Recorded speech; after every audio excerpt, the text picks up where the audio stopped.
Laura, thanks for joining us today to talk about animals and weather because a lot of dogs, like people, are scared of big weather. And it's that time of year, too, where there's a lot of fireworks going off. So can you first of all tell me, like, why this happens to dogs? Why do dogs get really spooked or really anxious when it comes to thunder or fireworks? Of course, thank you for having me, Emily. Well, I think we have to remember our dogs, just like us, can get nervous with big sounds. They hear whether it's thunder or fireworks, anything that's loud and explosive in the air. Dogs have a much greater sense of hearing than we do. We also have to remember that dogs have a very strong sense of smell. So with the 4th of July fireworks, they're not just afraid of the loud booms and like the shaking that's happening, in the air, the reverberation. They also can smell the explosive, the dust that's settling off the fireworks. So it's all of these different senses that are novel and scary. And when dogs are unsure of things, it's natural for them to be apprehensive, just like with people. But it's a lot easier to explain to children, oh, we're celebrating. All of these bombs in the air are for fun. For our dogs, we can't communicate clearly to them. And so through training, we can try to help create positive associations to these sounds. But it is very natural for dogs to be afraid. And so it's our job as their humans who love them to really do everything we can to help them feel safe and help them feel comfortable. And this can get like downright dangerous. I've heard horror stories from people of what their dogs do, Yeah. and they say like they're going out for the night and there's a storm or there's fireworks and they come home and their dog has just kind of created a disaster that's almost dangerous to themselves. What are some of the things that you've seen happen? It's true. I think if you look at the statistics, the day after 4th of July, more pets go missing than any other day of the year. And I think any natural disaster, whether it's a hurricane, a fire, a flood, you have this like excess of dogs who go missing. With the fireworks, oftentimes what happens is people may not realize maybe on the second or third, someone in the neighborhood is setting them off. So you could have somebody accidentally, leave a door ajar, or maybe the dog is in the backyard and normally they're safe and contained, but maybe this fear from whatever firework is going off causes so much anxiety that your dog, it hits their fight or flight mode. And so they jump over a fence, they jump under a fence, they crawl to escape. Dogs, when they're afraid of something, they're naturally going to just go into panic mode and try to hide. And oftentimes dogs are in such a state of chaos that they don't think about going back into their home where they're safe. Some dogs do. Sometimes you may find my dog Penelope one year, she was hiding underneath the bed. So always look in your bed and closet, but there are times where your dog is just going to flee. And so it's really important that we think preemptively, what can we do to help keep our animals safe? It's important that we keep our dogs safe, not just on the 4th of July, but the days before and the days just after, because really in a lot of cities, people are setting off maybe not legal fireworks, but they're doing it the whole week long. Okay, so let's talk preparation. What can we do today? And then Yeah. what can we do when we head out to enjoy the fireworks on the 4th? All right. So you want to help create a safe space in your home for your dog. So whether that's a crate, an exercise pen, a bedroom, you want to think about when your dog is calm, relaxed, and sleeping, where are they most comfortable cuddling up? Do they like to sleep on your bed? Do they love their crate? Do they like to go underneath their bed? So I would create a space and I would think about giving them anything that's positive, mental enrichment to help give them something to do that has a positive association to the fireworks. So you could take some type of enrichment toy and you could stuff it with some delicious food, some yogurt, some meat, something really yummy, and freeze it so they have something to lick while the 4th of July fireworks are going off.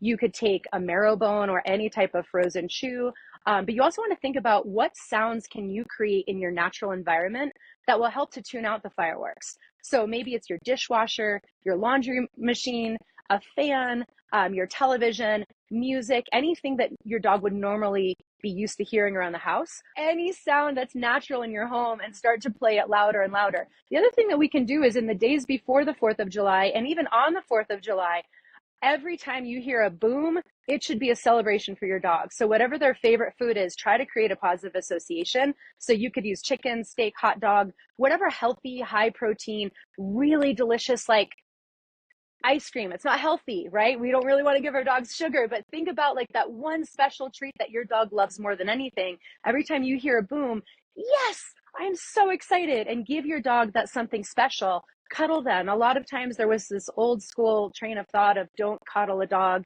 who's scared, but really we should be comforting our dogs and letting them know it's okay. mommy, daddy, whatever you want to call yourself as your pet guardian, has you, and try to help them feel safe. But if your dog is really fearful, I honestly recommend stay home with your dog. Go watch the 4th of July fireworks, go watch some, special on television, and stay home, because if your dog is really that afraid, it's not really fair to leave them home alone. And I think a lot of us need to be more sensitive to our animals' needs, not just dogs, but cats, any type of domestic pet. We really should try to think about if they're not comfortable, and if we live in a situation where the noises are very loud, maybe we do want to stay home, maybe we want to hire a pet sitter. Mm. And it was interesting when you and I were talking before this about this, like, desensitizing them to the sounds too, and you were just pulling up videos of fireworks or Yeah. thunderstorms on your phone. Does that work?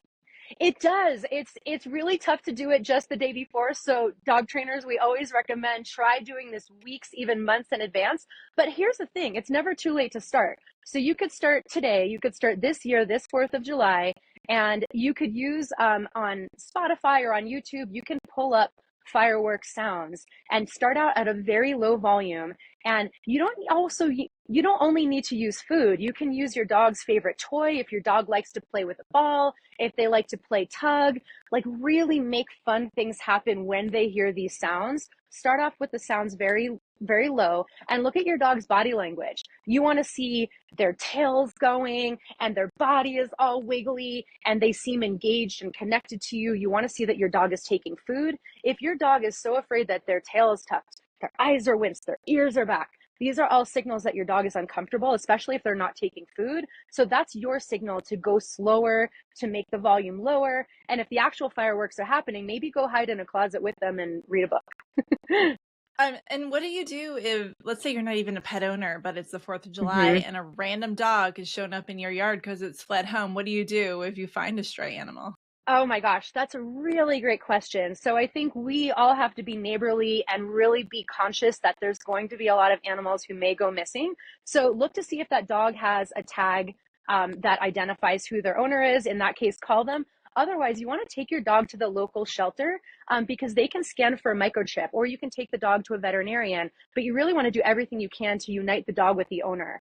The other thing is now we have social media, so you can use the app Nextdoor and you can connect with your neighbors. You can go on Facebook and go in groups, but really make sure that you are connecting the dog to their actual person. So if someone calls and says, "Oh my God, that really cute little Delilah Jane, yeah, she's my dog," make sure that they have evidence. Make sure that they have, records of registration, vet records, photographs, because I have also seen crazy horror stories where somebody sees a cute dog that's missing and they claim to be the owner and they're not. So make sure that you're actually connecting them with the real people.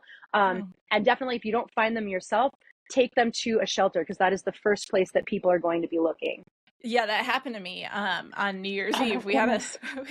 We had some company on New Year's Eve. A random dog showed up and just hung out with us for the night No. until the owners came Oh home. my Yeah. gosh, you're Yeah. so wonderful for keeping the dog safe. Yeah, that's the It other was thing really is sweet. if it happens until you can get the dog to a vet or a hospital, make sure that you like keep the dog contained. Don't let that dog go missing twice. Bring that dog Right. in. And if you have children or animals, this is another really good point. Say you do find a stray animal and you have your own resident pets, your own children, I would bring them in, but I would keep them separate for safety, because you never know, especially in a new environment, how that dog might react. So it's always really important to keep your own personal family safe. Thunder shirts. I hear a lot of people talk about Mm-hmm. thunder shirts.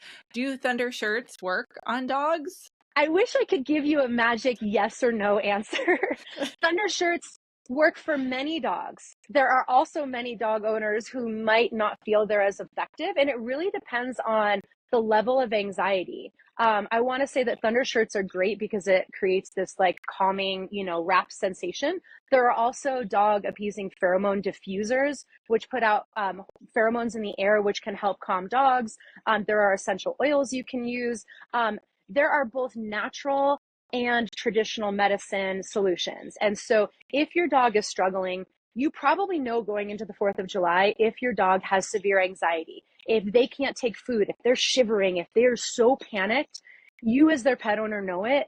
It's a really good time to talk to either a veterinary behaviorist or your veterinarian, because there are medications that they can prescribe. There's actually a new med called Celio. I haven't used it personally, so I can't endorse it or recommend it. I know a lot of people are having success with sound sensitivity, but it's important to try these things in advance and to stay with your dog, because in the event that your dog has an adverse reaction, you don't want to just get a new prescription, give it to your dog, and head out to go, party. Make sure that you're there to support them anytime they're trying a new medicine.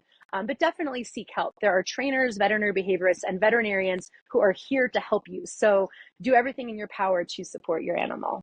And Laura, you have a new nonprofit you just founded. Can you give us a brief overview of how we can find more information about you? Thank you so much. I'm very proud. We've just launched Preston's Planet, which is in honor of my heart dog, Preston Casanova, who lived to be 17. He was a therapy dog who loved to give back. So we are determined to help dogs heal people. We have a new program we've just launched called Dog Training to the Rescue, where we are providing free semi-private training support for people nationwide, worldwide. So basically, come to prestonsplanet.org, visit our Facebook group, and you can join. We've got Training Tip Tuesdays. So you can come in on Zoom. And if you've just fostered a dog, if you've adopted a dog, if you want to learn more about how to care for your own dog, you can join us. And we're connecting people to dog trainers so that they have support. Maybe if they can't afford to hire a private trainer on their own, we can connect you to resources, because we want animals staying in homes. We want to clear the shelters. We want people to have better relationships with their dogs. So we're really excited about helping people bond more with their animals. Hey, thank you so much for watching. While you're here, check out some other videos you just may like.